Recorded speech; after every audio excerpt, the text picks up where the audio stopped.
good news that Deion Sanders, Coach Prime, is now cancer-free and healthy going into the season, albeit has to go through a lot this offseason. Their win total is really low. It's 5.5 going into the season to win the Big 12 and even to make the college football playoff seems like such a enormous long shot. Do you think that this is more of a result of losing players like they did and Hunter and Shedeur Sanders and some others to the National Football League, or it just simply once every few years Colorado will be good and then the rest of the time they'll be average, which is a lot of teams at that level in college football.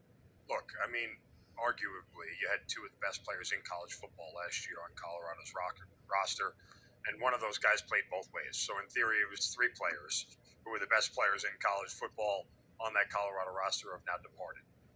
That said, it's going to be very tough for this Colorado team to win games because here's the difference. Their defense was awful last year, but they had Shedeur Sanders and Travis Hunter to keep them in games offensively. Those guys aren't there anymore.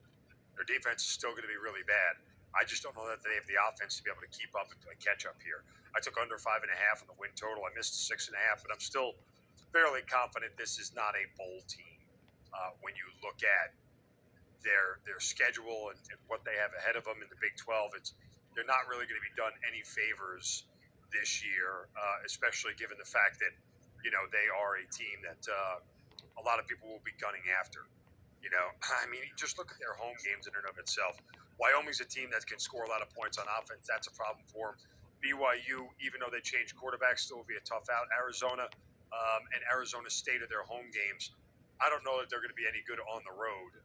Yes, Delaware is an interesting, not Delaware, I'm sorry. Georgia Tech's going to be a very interesting matchup in week one. I actually like Georgia Tech in week one, not only to cover that spread, but to go over their team total on offense.